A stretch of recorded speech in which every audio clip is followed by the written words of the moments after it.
pues en 2019 surgió la oportunidad de participar en este piloto. Es un piloto que se enmarca dentro del Plan Nacional 5G, en colaboración con Orange y con otras empresas tecnológicas. Bueno, en Idrica tenemos un compromiso muy fuerte con las tecnologías disruptivas, con la transformación digital. Pensamos que era una buena oportunidad de demostrarlo.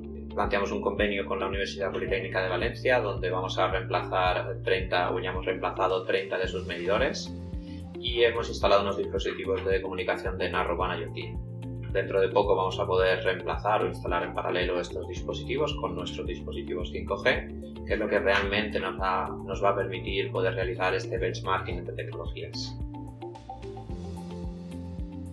Nuestro papel es desarrollar un caso de uso concreto que hemos planteado de Massive IoT. Es un escenario con millones de dispositivos conectados en áreas muy reducidas. Nosotros, a diferencia de otros socios de la UTE, tenemos un componente o un peso mucho más importante en la parte de software. Para nosotros lo más importante es lo que podemos hacer con los datos. En Idrica desarrollamos soluciones tecnológicas.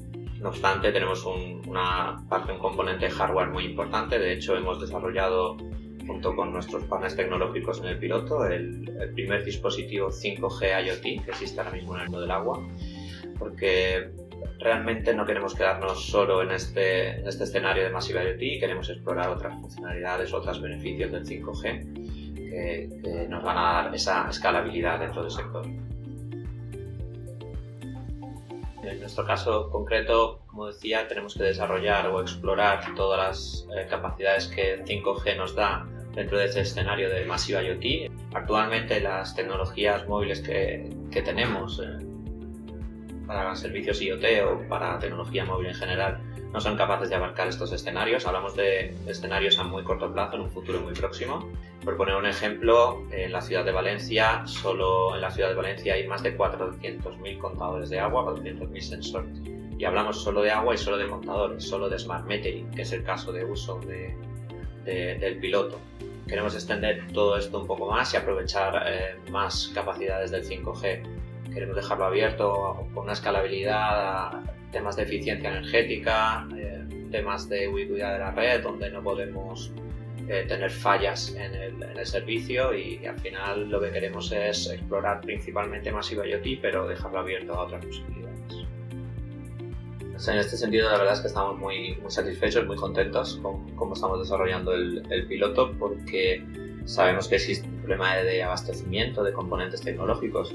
No solo nos está afectando a nosotros, está afectando a sectores como el automóvil o la industria en general, y hemos tenido cierto hándicap que hemos sabido resolver gracias a nuestra experiencia y también la de nuestro partner. Hemos podido demostrar resiliencia y recientemente hemos podido alcanzar un hito muy importante dentro del piloto, que es la entrega o el desarrollo de los 2 primeros prototipos funcionales de 5G. A lo largo de septiembre podremos desarrollar de forma productiva todos los dispositivos y desplegarlos dentro del campus de la UPV. En paralelo, nuestros equipos de Idrica están desarrollando toda la parte del componente tecnológico de software que decíamos. Están desarrollando las capas de integración, todo el aplicativo, donde realmente es donde vamos a poder explotar, donde vamos a poder aprovechar todos estos datos y transformarlos en información para que ayude a las utilities a tomar decisiones eficientes. Yo creo que más que supondrá, podríamos hablar de qué está suponiendo ya.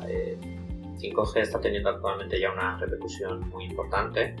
De hecho, Valencia ha conseguido un hito muy importante, que es ser la sede nacional del 5G. Hay una iniciativa que es Valencia 5G, donde a través del ITIM y del Politécnico de Valencia se está impulsando el desarrollo de todas estas tecnologías, todo este ecosistema. Tenemos que tener en cuenta que ya fuimos como partner tecnológico en el desarrollo del estándar Narrowband IoT. De hecho, la primera prueba de comunicación mundial con este estándar se hizo en Valencia, desde uno de nuestros contadores de agua, y es algo que para nosotros es un compromiso muy importante, pero no queremos quedarnos solo en Smart Metering, como decimos. El sector del agua tiene muchas otras infraestructuras. Hablamos de gestionar redes de abastecimiento, redes de alcantarillado, plantas de tratamiento, la gestión de la demanda de un abastecimiento a través de gemelos digitales. En definitiva, son muchos beneficios que creemos que van a ir llegando, y todo empieza desde este piloto en el caso de Smart Metering. nivel geográfico, la verdad es que también estamos muy contentos y muy satisfechos con la repercusión que está teniendo. Nuestros partners ya se están interesando por la repercusión que está teniendo. Nosotros tenemos este compromiso con las tecnologías y nos están pidiendo más información que, lógicamente, todavía estamos en esta fase de desarrollo del piloto. Es normal que internacionalmente se interesen por ello. Hablamos de que 5G es un estándar, es algo que se va a imponer en todo el planeta tarde o temprano, cada región a su ritmo. Sabemos que existe ahora mismo una lucha bastante fuerte en distintos continentes por el despliegue de esta tecnología, quién la despliega y quién no. Sabemos que todo el mundo va a estar ahí y nosotros no podemos ser menos y también tenemos que estar ahí.